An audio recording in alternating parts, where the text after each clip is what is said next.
साथियों, स्वागत है आप सबका अपने चैनल पर। हम कर रहे थे राजस्थान अध्ययन कक्षा 10वीं की पुस्तक, जिसका नाम है राजस्थान का इतिहास एवं संस्कृति। और हमें पता है कि इन किताबों से एग्जाम्स में डायरेक्ट प्रश्न उठ रहे हैं, एकदम सीधे सीधे प्रश्न उठ रहे हैं, सीधी लाइन से ही। तो हमने ये शुरू कर रखी है मुहिम। तो हमने छठी, सातवीं, आठवीं, नौवीं की किताबें पूरी कर ली है। अब चल रही है 10वीं की किताब। 10वीं की किताब हमने लास्ट चैप्टर से शुरू की थी। पिछले हमने वीडियो डाली थी चैप्टर 11 की, जिसमें थे राजस्थान के प्रमुख व्यक्तित्व। अब करेंगे हम चैप्टर नंबर 10, जिसका नाम है राजस्थान के प्रमुख पर्यटन स्थल। ये चैप्टर काफी लंबा है। ये चैप्टर शुरू हो रहा है पेज नंबर 105 से लेके, और चल रहा है ये पेज नंबर 127 तक। काफी बड़ा है ये टॉपिक, तो हो सकता है हम इसे 2 या 3 वीडियोस में डालें। तो बिना देरी किए चलो शुरू करते हैं चैप्टर को।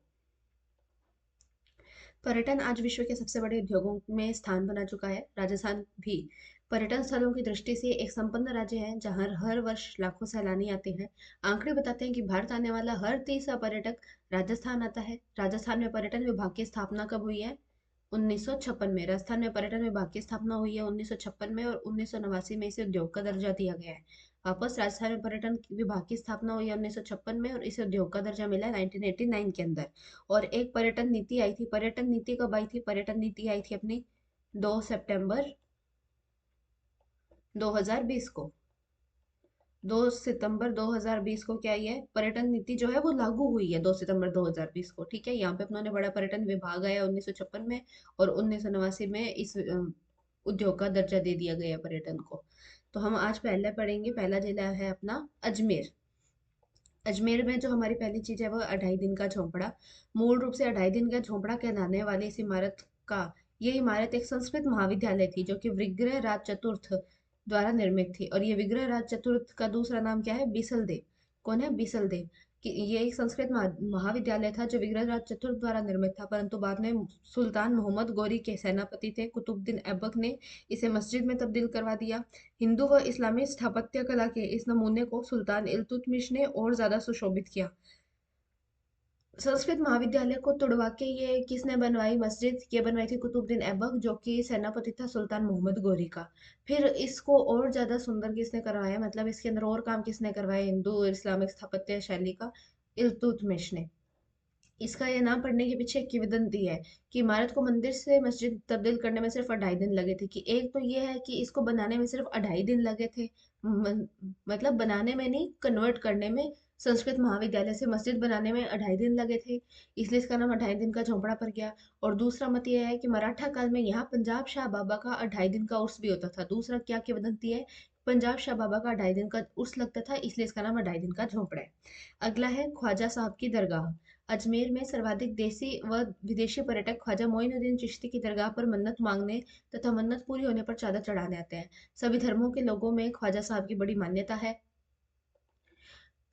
दरगाह में 3 मुख्य दरवाजे हैं। कितने दरवाजे हैं? 3 मुख्य दरवाजे हैं। पहला दरवाजा है निजाम दरवाजा, जो कि किसने बनवाया था? हैदराबाद के नवाब ने बनवाया था। दूसरा है मुगल सम्राट शाहजहां द्वारा शाहजहां दरवाजा बनवाया गया, और सुल्तान महमूद खिलजी द्वारा बुलंद दरवाजा बनाया गया। 3 गेट कौन कौन कौन से आए हैं? निजाम दरवाजा, शाहजहां दरवाजा और बुलंद दरवाजा।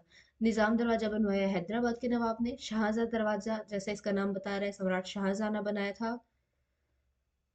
और बुलंद दरवाजा बनाया सुल्तान महमूद खिलजी ने।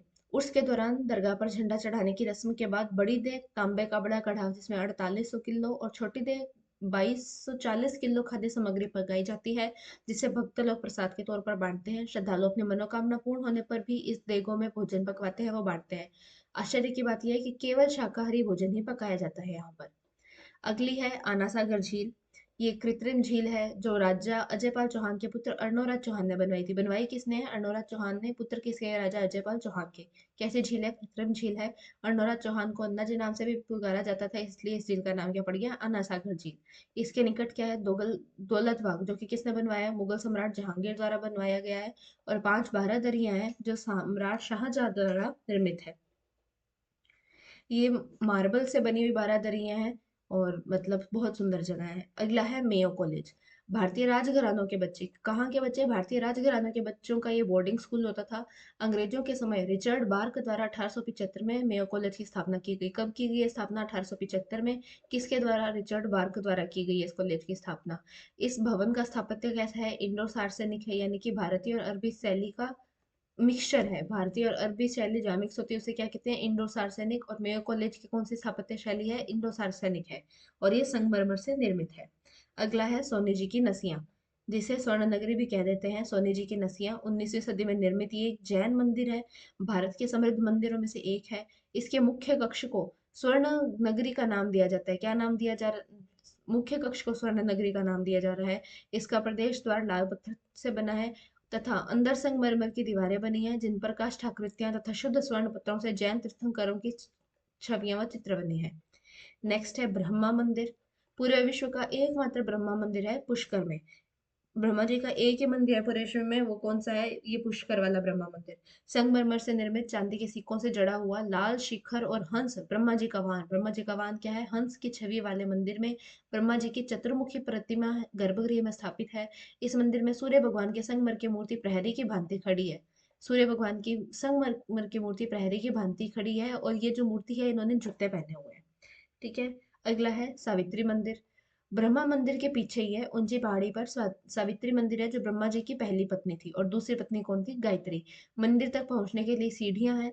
ऊपर चढ़कर मंदिर से नीचे की और झील, मंदिर और रेत के टीलों का विहंगम दृश्य बेहद सुंदर दिखाई पड़ता है। ऐसी किंवदंती है कि ब्रह्मा जी ने पुष्कर में अपना यज्ञ करने के लिए गायत्री से दूसरा विवाह किया। नाराज होकर पहली पत्नी सावित्री ने श्राप दे दिया, जिसके फलस्वरूप पूरे विश्व में ब्रह्मा जी का एक ही मंदिर है पुष्कर में। सावित्री मंदिर पर रोपवे की सुविधा उपलब्ध है। ये जो रोपवे है ये कब बना था? 2016 में।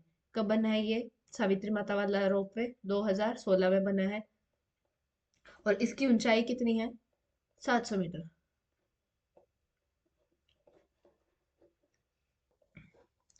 आगे हम पढ़ते हैं पुष्कर सरोवर। तीर्थराज के नाम से जाना जाता है। इसे तीर्थों का मामा भी कहा जाता है। क्या कहा जाता है? तीर्थों का मामा। तीर्थराज नाम से प्रसिद्ध पुष्कर सरोवर सभी तीर्थस्थलों का राजा कहा जाता है। इसे तीर्थस्थलों का राजा भी कहा जाता है, तीर्थों का मामा भी कहा जाता है। किसे? पुष्कर सरोवर को। इस सरोवर में डुबकी लगाने पर तीर्थ यात्रा संपन्न मानी जाती है, ऐसी मान्यता है। अर्धगोलाकार रूप में 9 से 10 मीटर गहरी झील 500 से अधिक मंदिरों और 52 घाटों से घिरी हुई है। इन 52 घाटों के अंदर एक जनाना घाट भी है जिसे अब गांधी घाट भी कहा जाता है। ये अपनों ने पढ़ा। तीर्थों का मामा तो कह रहे हैं पुष्कर सरोवर को, और तीर्थों का भांजा किसे कहा जाता है? मच्छ कुंड को। आगे हम धौलपुर के अंदर पढ़ेंगे मच्छ कुंड, उसे क्या कहा जाता है? तीर्थों का भांजा। अगला जो अपना जिला है वो है अलवर। तो अलवर जिला अपने शुरू करते हैं। अलवर जिले के अंदर जो अपने सबसे पहले पढ़ेंगे वो क्या पढ़ेंगे? Sariska tiger reserve. क्या पढ़ेंगे? Sariska tiger reserve. 1 नवंबर 1955 को अभ्यारण्य का दर्जा मिला है, और 1978-89 के अंदर इसे टाइगर रिजर्व का दर्जा प्रदान हुआ है। रीट के क्वेश्चन, रीट लेवल 2 के एग्जाम में अभी 2026 में ये क्वेश्चन आया था जो जनवरी में हुआ है, जिसके अंदर कथन निष्कर्ष सही गलत बताने थे। तो एक कथन दिया हुआ था कि इसे अभ्यारण्य का दर्जा दिया गया है 1 नवंबर 1955 को, और दूसरा था 1978-79 में इसे टाइगर रिजर्व का दर्जा प्रदान किया गया। तो ये दोनों बातें क्या हुई? सच हुई। इसका वन क्षेत्र 1203 किलोमीटर है। बाघ के अलावा यहाँ पे पशु पक्षी कौन से पाए जाते हैं? नीलगाय, लोमड़ी, जंगली सुअर, खरगोश, तेंदुआ, चित्तल, सांभर, बंदर। और पक्षी कैसे पाए जाते हैं? जंगल बैबलर, बुलबुल, quail, crested serpent, eagle, red spurfowl, sandgrouse, woodpecker etcetera इत्यादि। अगला जो हम पढ़ेंगे वो पढ़ेंगे हम भानगढ़। सरिस्का अभयारण्य के 50 किलोमीटर दूरी पर भानगढ़ स्थित है। आमेर के महाराजा भगवान दास के पुत्र माधव सिंह ने अपनी प्रथम नगरी के रूप में भानगढ़ की स्थापना की थी। बनवाया किसने है? माधव सिंह ने अपनी प्रथम नगरी के रूप में बनवाया। और ये पुत्र किसके थे? आमेर के महाराजा भगवान दास के पुत्र थे। कालांतर में भानगढ़ के वीरान होने के संबंध में किंवदंतियां प्रचलित हो गई। भानगढ़ को भारत में सर्वाधिक रहस्यमयी स्थान होने का गौरव प्राप्त है। आज भी इस किले के खंडहरों से 7 मंजिला महल के अवशेष, सुव्यवस्थित बाजार, दुकानें, सोमेश्वर महादेव, गणेश मंदिर नजर आते हैं। नेक्स्ट हम पढ़ेंगे मूसी महारानी की छतरी। महाराजा बख्तावर सिंह की रानी थी मूसी रानी। इनकी स्मृति में बनाई गई है। छतरी की वास्तुकला में भी भारतीय और इस्लामिक शैली का मिश्रण है। तो मूसी महारानी की छतरी की कैसी है वास्तुकला? भारतीय और इस्लामिक शैली मिक्स मिक्स है। किन की वाइफ थी ये? महाराजा बख्तावर सिंह की वाइफ थी। सफेद संगमरमर से बनी है। इस छतरी में 12 विशाल स्तंभ है और 27 अन्य स्तंभ है। आंतरिक भगवान में भगवान श्री कृष्ण, राम और लक्ष्मण जी और सीता माता की छवियां हैं। किन किन की? राम जी की, कृष्ण जी की, लक्ष्मण जी की और सीता माता की। अरावली पहाड़ियों से घिरी सिटी पैलेस और सागर झील और मंदिर के पास यह छतरी शोभायमान है। बख्तावर सिंह के जीवन संबंधित चित्रण भी इस छतरी में पाए जाते हैं। किसके संबंधित? महाराजा बख्तावर सिंह के। अगला है भर्तृहरि मंदिर। भर्तृहरि मंदिर, भर्तृहरि जो है वो एक अलवर के लोक देवता है। अलवर के लोक देवता भर्तृहरि पहले एक राजा थे। उनके जीवन के अंतिम वर्ष यहीं बीते थे। महाराजा जय सिंह ने 1924 में, किसने? महाराजा जय सिंह ने कब? 1924 में भर्तृहरि मंदिर को नया स्वरूप दिया। मंदिर में एक अखंड ज्योत सदैव जलती रहती है। मुख्य मेला कब लगता है? भाद्रपद की अष्टमी को लगता है। बड़ी संख्या में श्रद्धालु बाबा भर्तृहरि की आराधना करने आते हैं। पास में हनुमान जी, शिव जी और श्री राम जी का मंदिर है। मेला कब लग रहा है? भाद्रपद की अष्टमी को लग रहा है। नेक्स्ट है सिलीसेठ झील। बनवाई किसने है? विनय सिंह ने बनवाई है। किस नदी के ऊपर? रूपारेल नदी पर। ठीक है। सिलीसेठ झील किसने बनाई है? विनय सिंह ने। अरावली के पश्चिमी छोर पर है। किस साइड में? पश्चिमी छोर पर है। पहाड़ों के बीच प्रसिद्ध सिलीसेठ झील है। अलवर से सरिस्का जाते समय 15 किलोमीटर की दूरी पर यह झील है। इसका निर्माण महाराजा विनय सिंह ने 1845 में सिलीसेठ बांध के रूप में करवाया था। स्थानीय नदी रूपारेल की शाखा को रोककर यह झील बनवाई गई थी। इस झील के किनारे हरी भरी वादियों के बीच मोती सा चमकता सिलीसेठ लेक पैलेस दिखाई देता है, जिसे राजस्थान पर्यटन विकास निगम द्वारा हेरिटेज होटल के रूप में संचालित किया जाता है। सिलीसेठ झील में पर्यटकों के लिए बोटिंग तथा बर्ड वॉचिंग की भी सुविधा उपलब्ध है। सर्दियों में यहाँ विभिन्न प्रजातियों के पक्षी तथा पानी में तैरती बत्तखें व मगरमच्छ पर्यटकों का मन मोह लेते हैं। अगला कौन सा जिला है अपना? बांसवाड़ा जिला है। और बांसवाड़ा को क्या कहा जा रहा है? सुनहरे द्वीपों का शहर। क्या कहा जा रहा है? सुनहरे द्वीपों का शहर। जिसमें हम पहला पढ़ेंगे माही बांध पढ़ेंगे। ये राजस्थान का सबसे लंबा बांध है। राजस्थान का सबसे लंबा बांध है माही बांध। राजस्थान का सबसे बड़ा बांध है जाखम बांध, जो कि कहाँ है? चित्तौड़गढ़ में है। और राजस्थान के जल धारक क्षमता के अकॉर्डिंग सबसे बड़ा बांध कौन सा है? राणा प्रताप सागर। तीन बांध पढ़े अपनों ने, जाखम बांध, राणा प्रताप सागर बांध और माही बांध। माही बांध क्या है? राजस्थान का सबसे लंबा बांध है। जाखम बांध क्या है? राजस्थान का सबसे बड़ा बांध है, जो कि चित्तौड़गढ़ में है। राणा प्रताप सागर बांध क्या है? जल धारण क्षमता के अकॉर्डिंग राजस्थान का सबसे बड़ा बांध है। चलिए माही बांध पर वापस चलते हैं। माही नदी पर बांसवाड़ा से 18 किलोमीटर दूर इसी संभाग का यह सबसे बड़ा बांध है, जिसमें 16 गेट हैं। बांध की कुल लंबाई 3.10 किलोमीटर है। वर्षा काल में ये पूरा भर जाता है। सभी गेट खोलने को दृश्य उत्पन्न होता है। अनुपम मनोहारी दृश्य दिखता है। वाटर स्पोर्ट्स की भी यहाँ पे संभावना है। अगला हम पढ़ेंगे त्रिपुरा सुंदरी। बांसवाड़ा डूंगरपुर मार्ग पर 19 किलोमीटर दूर पर तलवाड़ा गांव के समीप उमराई गांव में। अभी सिर्फ बांसवाड़ा नहीं याद रखना है अपनों को, त्रिपुरा सुंदरी के लिए अपनों को क्या याद रखना है? तलवाड़ा ग्राम के समीप उमराई गांव। यहाँ पे माँ त्रिपुरा सुंदरी का प्राचीन मंदिर है। मंदिर के उत्तरी उत्तरी भाग में कनिष्क के समय का एक शिवलिंग होने से कहा जाता है कि कनिष्क के पूर्व काल के से ही प्रतिष्ठित है ये मंदिर। काले पाषाण के सिंह पर 18 भुजाओं वाली दिव्य आयुष विशाल प्रतिमा, जो शक्ति पीठ के रूप में मानी जाती है। क्या है? काले पाषाण पाषाण का सिंह है। 18 भुजाओं वाली ये देवी है। इनके स्थानीय नाम क्या है? तरताई माता, त्रिपुरा महालक्ष्मी। मंदिर के समीप शिलालेख है, जिसपे विक्रम संवत 1540 लिखा हुआ है। देश विदेश में प्रसिद्ध शक्तिपीठ माँ त्रिपुरा सुंदरी आस्था का प्रमुख धार्मिक पर्यटन स्थल है। चैत्र और आश्विन नवरात्रि में यहाँ पे मेला लगता है। अगला है मानगढ़ धाम। क्या है? मानगढ़ धाम राजस्थान का जलियांवाला बाग नाम से प्रसिद्ध है। राजस्थान का जलियांवाला बाग।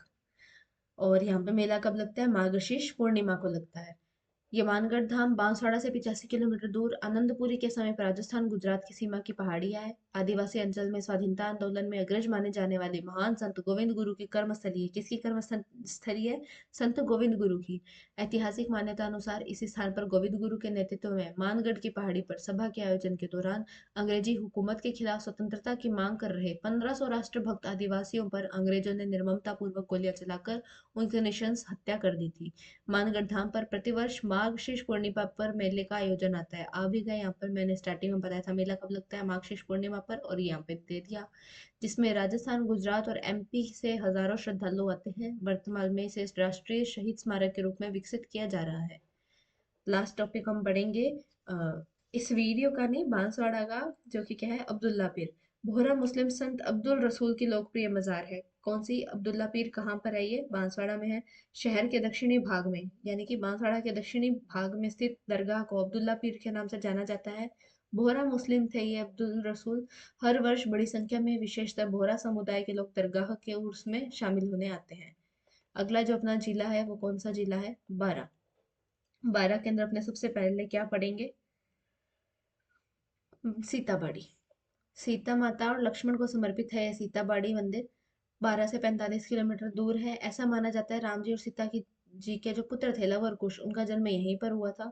कई कुंड हैं यहाँ पे, जैसे कि वाल्मीकि कुंड, सीता कुंड, लक्ष्मण कुंड, सूर्य कुंड। सीताबाड़ी मेला भी यहीं लगता है और ये एक पिकनिक स्थल के रूप में भी क्या है, प्रसिद्ध है। अगला जो है वो है शेरगढ़ किला, जिसका नाम, वास्तविक नाम क्या था? कोशवर्धन किला था। शेर शाह ने जब इस पे कब्जा कर लिया था तब इसका नाम शेरगढ़ पड़ गया था। 12 से 65 किलोमीटर दूर है। शेर को अपने क्या रखते हैं, बाहर रखते हैं ना घर से, तो शेरगढ़ किला का है, 12 है। शेरगढ़ किला 12 से लगभग 65 किलोमीटर दूरी पर परवन नदी के किनारे है। और शेर जब घर से बाहर होगा तब हमें परवाह नहीं होगी। तो शेरगढ़ किला कहाँ है? 12 है। और किस नदी के किनारे है? परवन नदी के किनारे पर स्थित शेरगढ़ किला सबसे लोकप्रिय पर्यटक आकर्षणों में से एक है। यह स्मारक शासकों हेतु सामरिक महत्व रखता है। अनेक वर्षों से विभिन्न राजवंशों के शासन में शेरगढ़ को अपने नाम शेरशाह द्वारा कब्जा करने के बाद में मिला। वैसे नाम क्या था इसका? कोशवर्धन। शेरशाह ने जब कब्जा कर लिया तब इसका नाम क्या पड़ गया? शेरगढ़। अगला है रामगढ़ भंड देवरा मंदिर। ये हाड़ौती का खजुराहो भी कहा जाता है। मेदवंशी राजा मलय वर्मा ने इसे बनवाया था। किसने बनवाया था? मलय वर्मा ने बनवाया था। पढ़ती हैं चलो। रामगढ़ भंडेवरा मंदिर शहर से 40 किलोमीटर दूर भगवान शिव को समर्पित है। किससे समर्पित है? भगवान शिव को समर्पित है। यह मंदिर 10वीं शताब्दी का प्राचीन मंदिर माना जाता है। इसकी वास्तुकला की शैली खजुराही शैली से मिलती है। इसकी वास्तुकला की शैली खजुराहो शैली से मिलती है, इसलिए इसे क्या जाता है, कहा जाता है राजस्थान का मिनी खजुराहो। अब ये हाड़ौती के अंदर आ रहा है तो इसे हाड़ौती का खजुराहो कहा जाता है, राजस्थान का मिनी खजुराहो कहा जाता है। एक छोटे तालाब के किनारे बसा यह मंदिर अन्य मंदिरों से अनूठा है।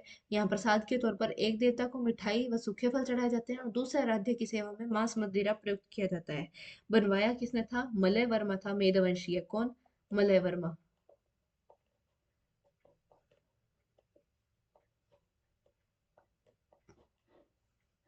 मेदवंशीय थे। अगला जो अपना जिला आ रहा है वो कौन सा आ रहा है? बाड़मेर। अभी हम पढ़ेंगे बाड़मेर जिला, जिसमें हम पहले पढ़ रहे हैं क्या? किराड़ू मंदिर। किराड़ू मंदिर सोलंकी वास्तुकला का है, शिव जी को समर्पित समर्पित है। ठीक है। थार के रेगिस्तान में चमकते लाल माणक जैसे मंदिर शहर से लगभग 35 किलोमीटर दूर है। सोलंकी वास्तुकला शैली में है। कौन सी? सोलंकी वास्तुकला शैली में उभरे कंगूरे और स्तंभ, पत्थर पर की गई बारीक नक्काशी का काम इन मंदिरों को विशिष्ट बनाता है। इन मंदिरों को भगवान शिव को समर्पित है। किसको समर्पित है? ये भगवान शिव को। कुछ मूर्तियां यथास्थान, कुछ इधर उधर रेत के धोरों में बिखरी पड़ी है। यहाँ 5 मंदिर है जिनमें सोमेश्वर महादेव सर्वोच्च कोटि का मंदिर है। सोमेश्वर महादेव किराड़ू मंदिर में है, शिव जी को समर्पित है, सोलंकी वास्तुकला का है। अगला जो पढ़ेंगे वो पढ़ेंगे नाकोड़ा जैन मंदिर। यहाँ पे बहुत सारे हमले हो चुके हैं। ये एक जैन मंदिर है नाकोड़ा, और है कहाँ पे? बाड़मेर में। आलम शाह ने जब काफी अटैक हुए, फिर आलम शाह ने 13वीं सेंचुरी यानी कि 13वीं शताब्दी में इस पे हमला किया। लेकिन वो भगवान की मूर्ति नहीं लेके जा सका क्योंकि गांव वालों ने उसे पहले ही गांव में छुपा लिया था। जब शांति हो गई तो 15वीं सदी में, मतलब 13वीं शताब्दी में आलम शाह ने आक्रमण किया। शांति कब तक हुई है? 15वीं सदी में प्रतिमा को वापस लाकर मंदिर में पुनः स्थापित किया गया। वैसे 30वीं शताब्दी का बना हुआ है। 30वीं शताब्दी में निर्मित इस मंदिर को कई बार पुनर्निर्मित किया जा चुका है। यहाँ पर सबसे बड़ा मंदिर कौन सा है? पार्श्वनाथ का है। फिर अगला है रानी भटियाणी मंदिर, जिन्हें भुआसा भी कहा जाता है। ढोली जाति के द्वारा इनके मतलब मेन आस्था का केंद्र किन के लिए है? ढोली जाति के लिए है। और जसोल बाड़मेर से संबंधित है। ये रानी भटियानी एक हिंदू देवी है जिसे भुआसा के नाम से भी प्रसिद्ध है, जो पश्चिमी राजस्थान और सिंध पाकिस्तान में पूजित है। कहाँ पर? पश्चिम राजस्थान और सिंध पाकिस्तान में भी ही। बाड़मेर के जसोल गांव में स्थित। कहाँ पर है? बाड़मेर का जसोल गांव में। रानी भटियानी का मंदिर मुख्यतः ढोली जाति के लोगों द्वारा श्रद्धा से मनाया जाता है। यह रानी जैसलमेर के जोगीदास गांव की राजकुमारी थी। कहाँ की? जोगीदास जैसलमेर की राजकुमारी थी। भाटी राजपूत थी। तो जो भी भाटी राजपूत की कन्याएं होती थी, विवाह के बाद उन्हें रानी भटियाणी कहा जाता था।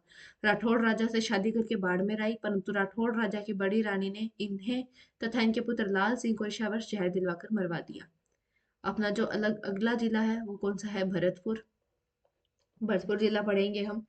तो पहला है केवलादेव घना राष्ट्रीय उद्यान। ये एक रामसर साइट है। केवलादेव घना राष्ट्रीय उद्यान।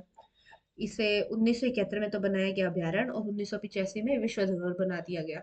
घने वृक्ष, तालाब और शोरगुल से दूर इस यह स्थान पक्षियों के लिए स्वर्ग माना जाता है। कौन सा स्थान? केवलादेव घना पक्षी घना राष्ट्रीय उद्यान। ठीक है। 1971 में संरक्षित पक्षी अभ्यारण्य बनाया गया, मतलब अभ्यारण्य कब बना? 1971 में, और 1985 में विश्व धरोहर में। यहाँ हजारों की संख्या में विदेशी दुर्लभ पक्षी प्रतिवर्ष सर्दियों में आते हैं, अपने घोंसले बनाते हैं, प्रजनन करते हैं तथा गर्मी की शुरुआत होते होते अपने वापस अपने देश चले जाते हैं। लगभग 230 प्रजातियों के पक्षी यहाँ देखे जा सकते हैं। 18वीं सदी के मध्य भरतपुर के दक्षिण पूर्व में एक छोटे जलाशय के रूप में गन्ना पक्षी विहार निर्मित किया गया था। भरतपुर के दक्षिण पूर्व में, कहाँ? भरतपुर के दक्षिण पूर्व में। कब? 18वीं सदी में। वापस पढ़ते हैं। 1971 में तो इसे बनाया गया अभ्यारण्य। 85 में विश्व धरोहर में, पक्षियों के लिए स्वर्ग कहा जाता है। भरतपुर के दक्षिण पूर्व में छोटे जलाशय के रूप में घना पक्षी विहार के रूप में इसे बनाया गया था।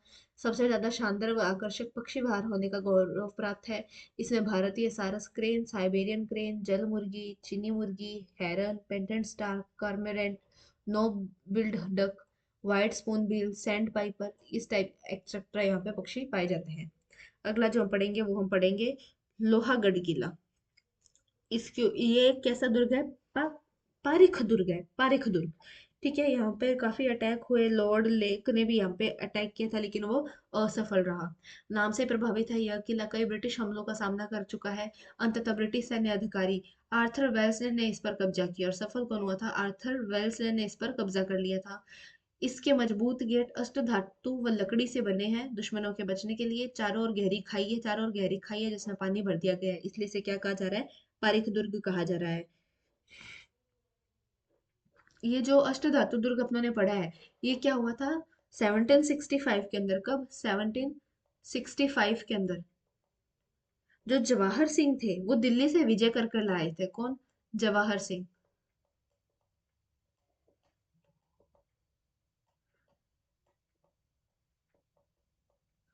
जवाहर सिंह दिल्ली से विजय करके ये अष्ट धातु वाला जो द्वार है ये 1765 के अंदर लेकर आए थे, और उन्होंने लोहागढ़ किले में ये लगवाया था।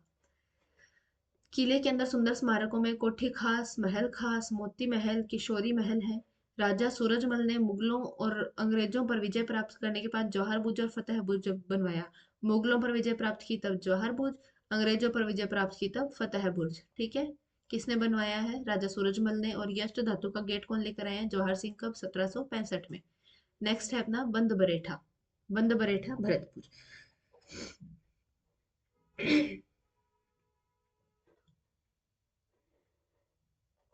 लोहागढ़ के अंदर एक दो फैक्ट और बताती हूँ, जैसे कि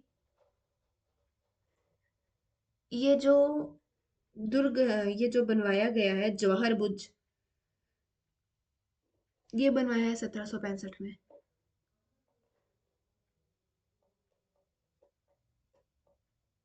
और ये जो फतेह बुर्ज है ये बना हुआ है 1806 में। फतेह बुर्ज 1806 में। अगला है बंद बरेठा। भरतपुर के शासकों का पुराना वन्य जीव अभ्यारण्य है जहाँ शिकार खेलने के लिए केवल शाही परिवार आते थे। यह वन विभाग के अधीन है वर्तमान में। महाराजा जसवंत सिंह ने 1866 में यहाँ पर बांध निर्माण प्रारंभ करवाया था। 1897 ईस्वी में महाराजा राम सिंह ने इसे पूरा करवाया था। शुरू किसने करवाया? महाराजा जसवंत सिंह 1866 में। खत्म कब हुआ? 1897 में महाराजा राम सिंह ने। इस बांध के निकट शाही महल राजा किशन सिंह ने बनवाया था। किसने बनवाया? राजा किशन सिंह ने क्या बनवाया? शाही महल बनवाया है, जो कि अब भरतपुर शाही परिवार की निजी संपत्ति है।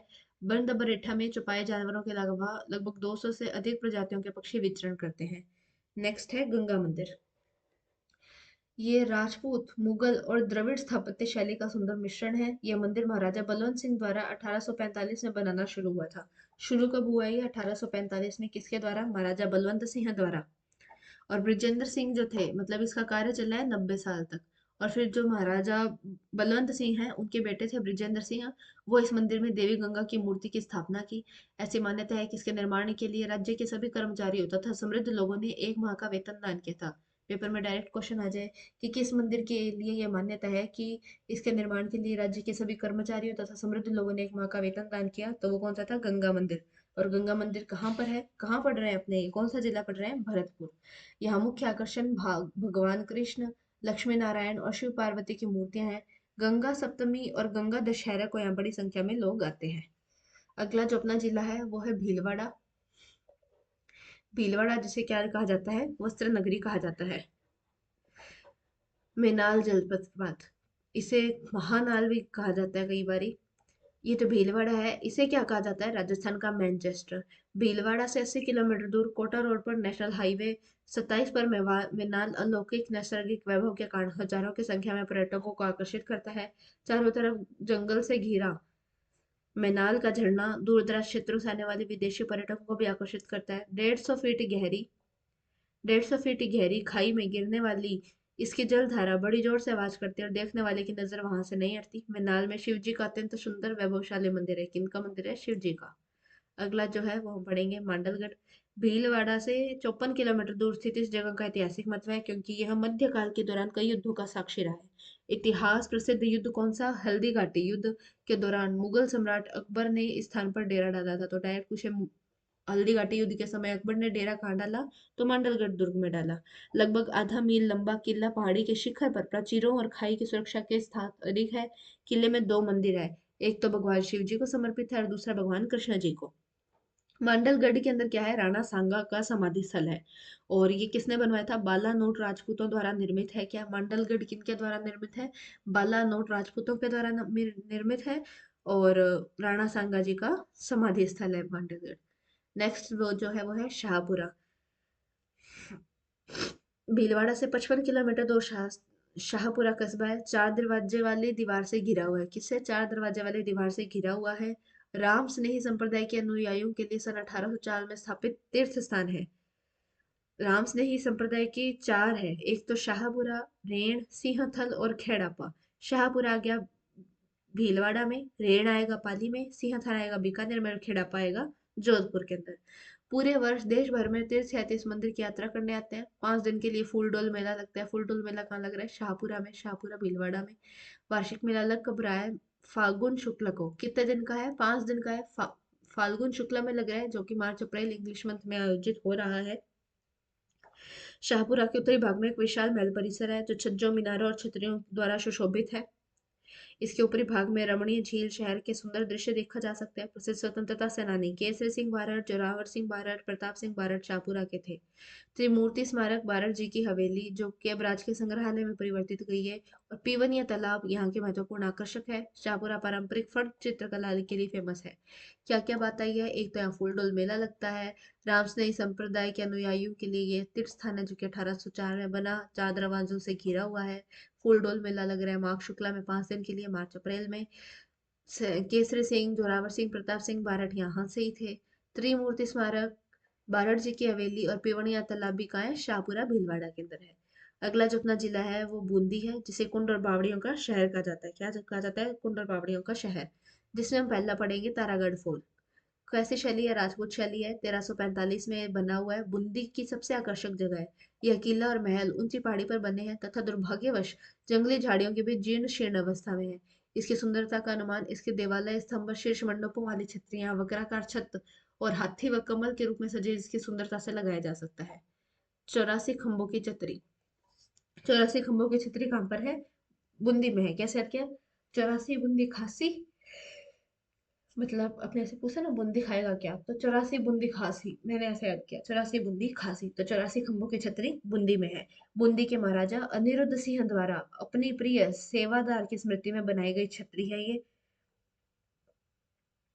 इनका धाई भाई था देवा, उसकी स्मृति में बनवाई गई है ये अनिरुद्ध सिंह द्वारा। ये जो सेवादार की बात चल रही है ये इनका धाय भाई था देवा, उसकी स्मृति में बनवाया है महाराजा अनिरुद्ध सिंह ने 84 खंभों की छतरी। यह एक प्रभावशाली तथा सुंदर संरचना है जिससे पर्यटक इसकी कलात्मक नक्काशी, जिसमें हिरण, हाथी तथा अप्सरों का चित्रांकन है, के कारण बहुत पसंद करते हैं। फिर है चित्र महल बूंदी। बूंदी का चित्र महल किसी जमाने में बहुत शानदार बगीचों से भरपूर था, जिसमें विभिन्न कलात्मक फव्वारे लगे हुए थे और बहुत से तालाब थे जिसमें विविध प्रजातियों की तथा अनोखी विदेशी मछलियां हुआ करती थी। इस महल का नाम इसलिए चित्र महल रखा गया क्योंकि इसकी सभी दीवारों और छतों पर बेहद सुंदर व आकर्षक पेंटिंग से सजाया गया है। पुराने जमाने में 18वीं शताब्दी के दौरान बूंदी शहर मिनिएचर पेंटिंग बनाने वाला कलाकारों का गढ़ था। यहाँ के राजा मिनिएचर पेंटिंग्स को बहुत बढ़ावा देते थे। कब, कौन सी सेंचुरी में, कौन सी शताब्दी में? 18वीं शताब्दी में। देवी देवताओं युद्ध के दृश्यों, ये देवी देवताओं युद्ध के दृश्यों, हाथियों और राधा कृष्ण के मिनिएचर विभिन्न क्रियाकलापों के चित्र केवल इसी क्षेत्र की कला में ही देखने को मिलते हैं। वापस, देवी देवताओं युद्ध के दृश्यों और हाथियों और राधा कृष्ण के विभिन्न क्रियाकलाप। चित्र महल में एक और चित्रशाला भी है जिसे महाराजा उमेद सिंह जी के आदेशों से बनवाया है। चित्रशाला किसने बनवाया है? महाराजा उमेद सिंह ने। कहाँ पर है? ये बूंदी में है, चित्र महल में। यह चित्रशाला चूंकि महल से के एकदम अंदरूनी हिस्से में है, इसलिए यहाँ बनी पेंटिंग्स को सूर्य की रोशनी तथा मौसम की नमी से भी देखो नुकसान नहीं पहुंचा है, तथा कलाकारों द्वारा पेंटिंग्स को दी गई चमक और रंग अपने मूल रूप में मौजूद है। अगला जो है वो है रानी जी की बावड़ी, रानी जी की बाव, जिसे क्वीन स्टेपवेल कहते हैं।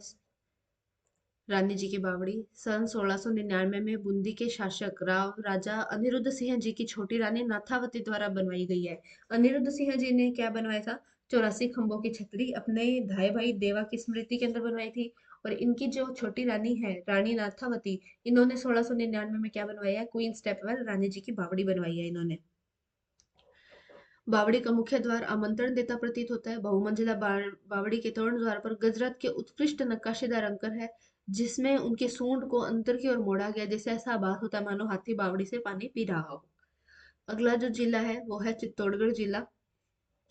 चित्तौड़गढ़ किला पढ़ेंगे हम चित्तौड़गढ़ जिले में। सर्वप्रथम ये कैसा एक दुर्ग है? ये एक पर्वतीय दुर्ग है। सिसोदिया राजपूतों को का यह गढ़ किला गंभीरी और बेडश नदी का है। चित्ता अपनों ने कहा, चित्तौड़गढ़ चित्त मतलब चित्तौड़गढ़ का अपने लेते हैं, इसे चित्ता पढ़ते हैं। और गंभीरी और बेडच का हम लेते हैं, बेडच का बे और गंभीरी का ग, बैग। तो जो चित्ता है वो हमने कहाँ डाल रखा है? बैग में। तो बे से बेडच और ग से गंभीरी। ठीक है,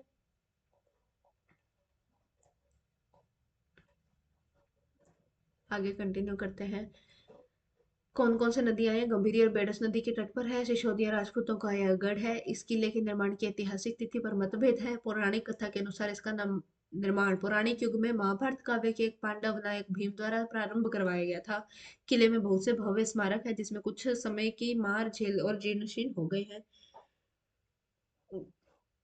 वैसे किसके द्वारा माना जा रहा है? भीम के द्वारा निर्मित माना जा रहा है। अगला है विजय स्तंभ। इसके शिल्पी कौन थे? मंडन थे इसके शिल्पी। विजय स्तंभ महाराणा कुंभा ने मालवा के मुस्लिम शासक को हराकर। कौन था मालवा का मुस्लिम शासक? मांडू सुल्तान खिलजी। कौन था? मांडू सुल्तान खिलजी था मालवा का शासक, जिसे हराकर अपनी विजय का जश्न मनाने और उसे चिरस्थायी रखने के उपलक्ष्य में सन 1440 में इसे बनवाना शुरू किया। 8 वर्षों में इसका निर्माण हुआ है। शिल्प कला का अद्भुत नमूना विजय स्तंभ लाल बलुआ पत्थर और सफेद संगमरमर से बनाया गया है। 9 मंजिला है ये। इसमें हिंदू देवी देवताओं की मूर्तियां अलंकृत की गई है। इसमें ऊपर जाने के लिए संकरी सीढ़ियों का रास्ता है, जो ऊपर जाकर बालकनियों में पूरे शहर का विहंगम दृश्य दिखाई देता है। तो इसके शिल्पी कौन बताए मैंने? मंडन। और ये जो जिस मुस्लिम शासक की बात हो रही है मालवा की, वो कौन थे? मांडू सुल्तान खिलजी। अगला है कीर्ति स्तंभ। यह विशाल स्तंभ जैन तीर्थंकर तथा महान शिक्षाविद आदिनाथ को समर्पित है। किसको समर्पित है? जैन तीर्थंकर और शिक्षाविद आदिनाथ को। कीर्ति स्तंभ यह धनी जैन व्यापारी जीजा बघेरवाल और उसके पुत्र पुण्य सिंह ने 13वीं शताब्दी में बनवाया था। किसने बनवाया? जीजा बघेरवाल और उसके पुत्र पुण्य सिंह ने। कब? 13वीं शताब्दी में। यह 24.5 मीटर ऊंचा हिंदू स्थापत्य शैली में बना है। शैली कैसी है? हिंदू स्थापत्य। विजय स्तंभ से भी पुराना है। 6 मंजिल स्तंभ पर जैन तीर्थंकरों की तथा उत्तर ऊपरी मंजिलों में सैकड़ों लघु मूर्तियां शिल्पांकित की गई है। अगला हम पढ़ेंगे भैंसरोडगढ़। किसने बनवाया? भैंसा शाह और रोड़ा चारण ने, इसलिए इसका नाम क्या पड़ गया? भैंस रोडगढ़। भैंसा शाह और रोड़ा चारण ने बनवाया था। यह भव्य आकर्षक किला 200 फीट ऊंची सपाट पहाड़ी की चोटी पर चंबल और ब्राह्मणी नदियों पर है। भैंस क्या कर रही है? खाना चबा रही है। तो चंबल का च और ब्राह्मणी का बा। तो चबा, भैंस क्या कर रही है? चबा रही है। तो चंबल और ब्राह्मणी नदियों से घिरा हुआ है।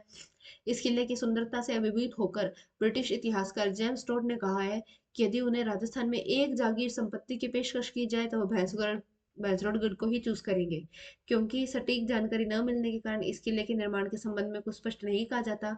हालांकि यह किला दूसरी शताब्दी में निर्मित किया गया है, ऐसा माना जाता है। कई वंशों के अधीन रहने के बाद ऐसी मान्यता है कि अलाउद्दीन खिलजी ने भी इस किले पर हमला किया था तथा यहाँ के सभी पुराने मंदिरों इमारतों को नष्ट कर दिया था। वर्तमान में इस किले को शाही परिवार द्वारा एक शानदार हेरिटेज होटल के रूप में संचालित किया जा रहा है। तीन तरफ नदियों से घिरे तथा अरावली पर्वतमाला व जंगलों से घिरे खूबसूरत है, ये काफी सुंदर है। तो मुझे लगता है आज के लिए अपना इतना काफी है। चलो एक दौसा दौसा और पढ़ लेते हैं। दौसा जिला, इसके अंदर दो ही जगह दी हुई है। दौसा, दौसा में पहला है क्या है, चांद बावड़ी अभनेरी दौसा। अभनेरी के अंदर एक महोत्सव मनाया जाता है। अभानेरी कब मनाया जाता है, सितंबर अक्टूबर में मनाया जाता है। और दौसा की एक चीज फेमस है, क्या है, हेला ख्याल फेमस है। चल चांद बावड़ी पर आते हैं। राजा चंद्र द्वारा स्थापित जयपुर आगरा सड़क पर आभानेरी की चांद बावड़ी दौसा जिले का मुख्य आकर्षण है। इसका असली नाम क्या था, आभा नगरी था, परंतु आम बोलचाल में इसका नाम आभानेरी हो गया। आभा नगरी से आभानेरी।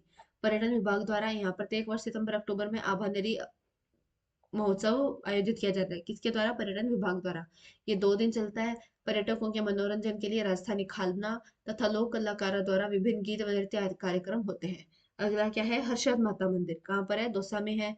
दौसा से 33 किलोमीटर दूर चांदबड़ी परिसर में ही है। हर्षद माता मंदिर को समर्पित है। हर्षद माता अर्थात उल्लास की देवी। ऐसे मान्यता है कि देवी हमेशा हंसमुख प्रतीत होती है और भक्तों को खुश रहने का आशीर्वाद देती है। अगला जिला है धौलपुर वन विहार अभयारण्य। कौन सा, वन विहार अभयारण्य। धौलपुर के शासकों के मनोरंजन के लिए यह अभयारण्य 24 वर्ग किलोमीटर के क्षेत्र बनाया गया था। यह अभयारण्य पर्यटकों तथा विशेषकर प्रकृति प्रेमियों के आकर्षण का केंद्र। यहाँ पाए जाने वाले सांबर, शीतल, नीलगाय, जंगली सुअर, भालू, हाइना, तेंदुआ जैसे जीवों के साथ साथ विभिन्न वनस्पतियों का भी भंडार है। कुछ नहीं है, याद रखना है। वन विहार अभयारण्य कहाँ है, धौलपुर के अंदर है। फिर हम पढ़ेंगे मचकुंड, जिसे क्या कहा जाता है, तीर्थों का भांजा। तीर्थों का मामा किसे कह रहे हैं, पुष्कर को। सूर्यवंशीय साम्राज्य के 24वें शासक राजा मुचुकुंद ने इस के नाम पर इस प्राचीन और पवित्र स्थल का नाम रखा गया है। किसके नाम पर, राजा मुचुकुंद, सूर्यवंशी साम्राज्य के 24वें शासक। शहर के लगभग 4 किलोमीटर दूर पर यह स्थित भगवान राम से पहले 19वीं पीढ़ी तक राजा मुचुकुंद के शाही कार्यस्थल के रूप में रहा।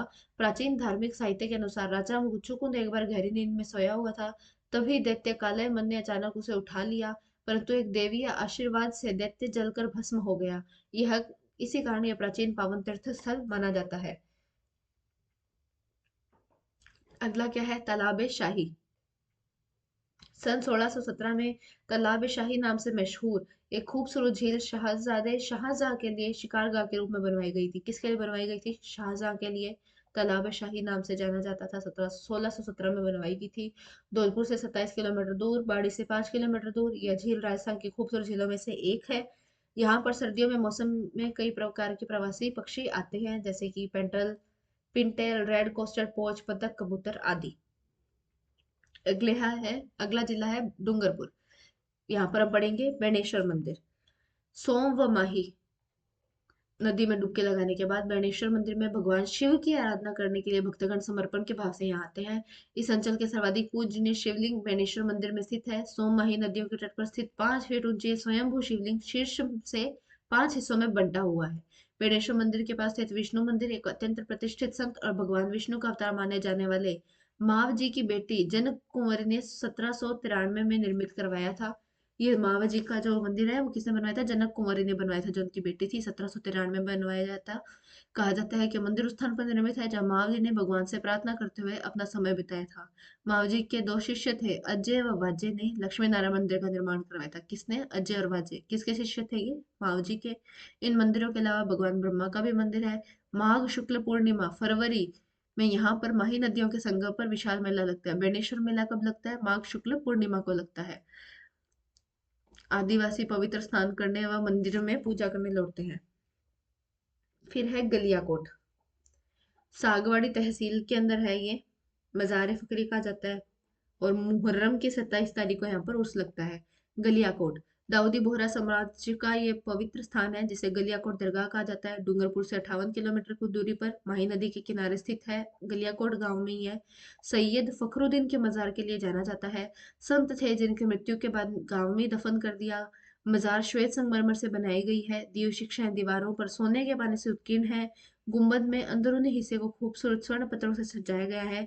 पवित्र कुरान की शिक्षा को कब्रों पर सुनहरे पन्नों में उत्कीर्ण किया गया है। इसे मजार फखरी भी कहा जाता है। सागवाड़ा तहसील डूंगरपुर में है। मुहर्रम की 27 तारीख को यहाँ पर उर्स लगता है, ये याद रखने वाली बातें हैं। और डूंगरपुर का लास्ट चीज है क्या है, गैब सागर झील। प्राकृतिक वातावरण कोलाहल से दूर होने के कारण यहाँ संख्या में पक्षियों का बसेरा है। रमणीय स्थल गैबसार डूंगरपुर का एक प्रमुख आकर्षण तथा तट पर श्रीनाथ जी का मंदिर समूह है। इस मंदिर परिसर में कई अति सुंदर नक्काशीदार मंदिर तथा विजय राजेश्वर मंदिर भी शामिल है। तो विजय राजेश्वर मंदिर कहाँ पर है? गैब सागर झील के निकट डूंगरपुर में है। कहाँ है? डूंगरपुर में। अगला जो जिला है अपना है वो है हनुमानगढ़। तो इसमें हम पहले पढ़ेंगे क्या, कालीबंगा। 4500 वर्ष पूर्व या सरस्वती नदी के किनारे हड़प्पा कालीन सभ्यता फल फूल रही थी। पुरातत्व प्रेमियों के लिए महत्वपूर्ण स्थान कालीबंगा हड़प्पा सभ्यता के अवशेषों के प्राप्ति स्थल के कारण प्रसिद्ध है। ये अवशेष 2500 वर्ष ईसा पूर्व के हड़प्पा और पूर्व हड़प्पा युग से संबंधित है। कालीबंगा में खुदाई से हड़प्पा कालीन सील, मानव कंकाल, अज्ञात स्क्रिप्ट, तांबे की चूड़ियां, मोती, सिक्के, टेराकोटा, सीप के खिलौने मिले हैं। 1983 में स्थापित एक पुरातत्व संग्रहालय भी है यहाँ पर। कब स्थापना हुई थी पुरातत्व संग्रहालय की? 1983 में, जिसे 1961 से 69 के दौरान हड़प्पा स्थल पर खुदाई से निकले अवशेषों के लिए निर्मित किया गया था। यह संग्रहालय में 3 दीर्घाएं हैं, जिसमें एक दीर्घा पूर्व हड़प्पा काल की और शेष दीर्घाएं हड़प्पा काल की कलाकृतियों को समर्पित है। अगला जो है वो है बटनेर किला। बटनेर भट्टीनगर का अपभ्रंश है। अपभ्रंश है किसका? भट्टीनगर का। उत्तरी सीमा का प्रहरी के रूप में विख्यात है। सीधा क्वेश्चन आता है, उत्तरी सीमा का प्रहरी किसे कहा जाता है? तो बटनेर किले को कहा जाता है।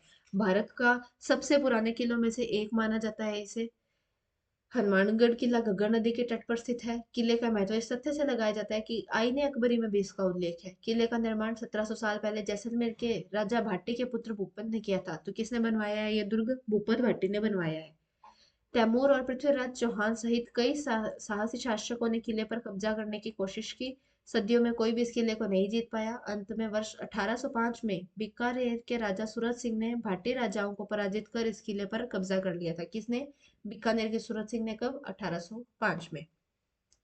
अब हमारी आज की वीडियो यहीं खत्म होती है। कल हम ये चैप्टर 10 को आगे जयपुर गुलाबी शहर से कंटिन्यू करेंगे और कोशिश करेंगे कि ये चैप्टर कल पूरा हो जाए। नहीं हुआ तो इसका पार्ट 3 आ जाएगा। और इसी तरीके से आप लोग पढ़ते रहिए। मिलते हैं हम अगली वीडियो के अंदर। तब तक के लिए जय हिंद, जय भारत।